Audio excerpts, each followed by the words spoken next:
I'm here to plant a seed today, a seed that will inspire you to move forward in life with enthusiastic hearts and a clear sense of wholeness.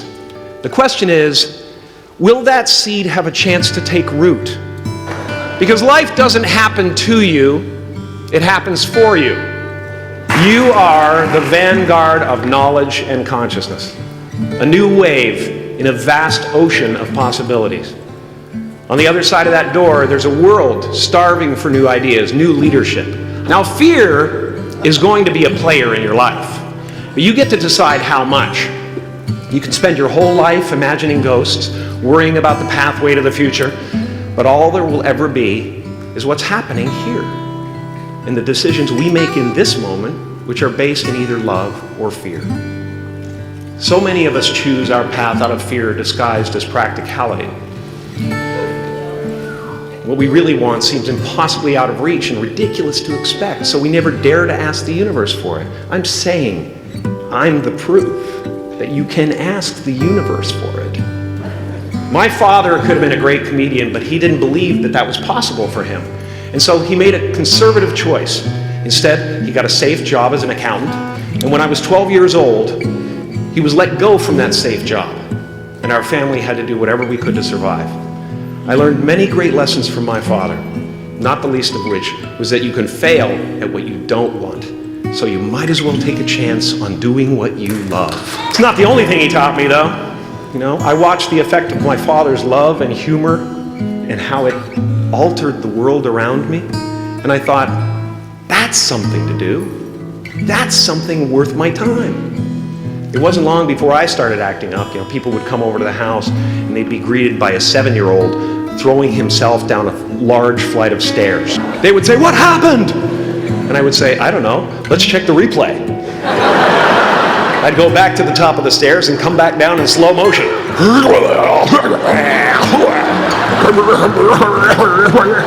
It was a very strange household. My father used to brag that I wasn't a ham, I was the whole pig. And he treated my talent as if it was his second chance.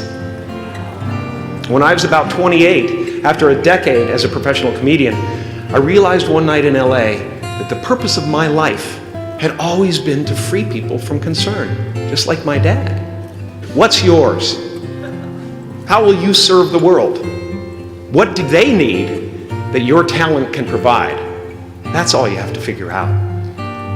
As someone who's done what you're about to go and do, I can tell you from experience, the effect you have on others is the most valuable currency there is. Everything you gain in life will rot and fall apart, and all that will be left of you is what was in your heart. My choosing to free people from concern got me to the top of a mountain. Look where I am. Look what I get to do. I did something that made people present their best selves to me wherever I go. The only one I hadn't freed was myself, and that's when my search for identity deepened. I wondered who I'd be without my fame. Who would I be if I said things that people didn't want to hear? Or if I defied their expectations of me? But you guys are so ahead of the game. You already know who you are. And that peace that we're after lies somewhere beyond personality, beyond the perception of others, beyond invention and disguise, even beyond effort itself. You can join the game, fight the wars, play with form all you want, but to find real peace, you have to let the armor go. Your need for acceptance can make you invisible in this world. I've often said that I wished people could realize all their dreams and wealth and fame, and so that they could see that it's not where you're going to find your sense of completion.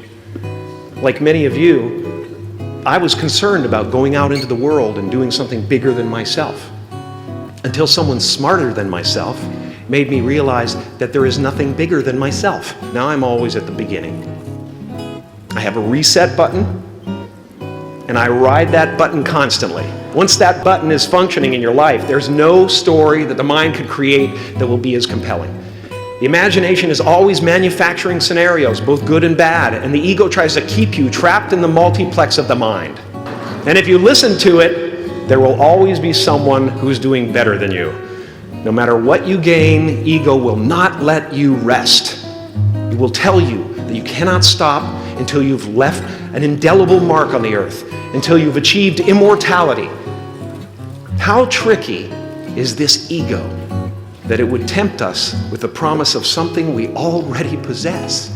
Relax and dream up a good life. And as far as I can tell, it's just about letting the universe know what you want and working toward it while letting go of how it comes to pass. Your job is not to figure out how it's going to happen for you, but to open the door in your head. And when the door opens in real life, just walk through it. And when I say life doesn't happen to you, it happens for you, I really don't know if that's true. I'm just making a conscious choice to perceive challenges as something beneficial so that I can deal with them in the most productive way. You'll come up with your own style. That's part of the fun.